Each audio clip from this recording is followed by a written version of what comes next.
ഞാൻ ഉണ്ടാക്കാനുള്ള തത്രപ്പാടാണ് ഈ കാണുന്നത്. ഞാനല്ല, അമ്മയാണ് ഉണ്ടാക്കുന്നത്. അമ്മയ്ക്ക് ഇങ്ങനെ ഇടയ്ക്കിടയ്ക്ക് വെറൈറ്റി റെസിപ്പി ഒക്കെ ട്രൈ ചെയ്യാൻ ഭയങ്കര ഇഷ്ടമാണ്. ആദ്യം കുറച്ച് മൈദയിലേക്ക്, കുറച്ചെന്ന് പറയാൻ പറ്റില്ല, വീട്ടിലെ അംഗസംഖ്യ കൂടുതലായതുകൊണ്ട് കുറച്ച് കൂടുതൽ മൈദ എടുത്തു. എനിക്ക് തോന്നുന്നു ഞങ്ങൾ ഇവിടെ 3/4 കിലോ എടുത്തിട്ടുണ്ടെന്ന്.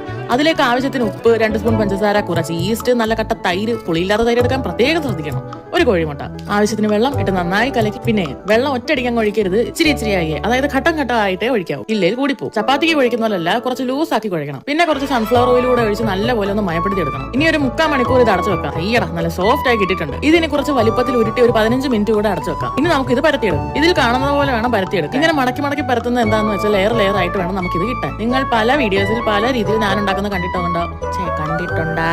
ഞങ്ങളിത് ഞങ്ങളുടേതായ രീതിയിൽ ചെയ്യുന്നതാണ്. ഞങ്ങളല്ല, അമ്മ. ഇനി എന്താ, കഴിഞ്ഞു. ഒന്ന് ചുട്ടെടുത്താൽ മാത്രം മതി. നല്ല സോഫ്റ്റ് ഞാൻ റെഡി.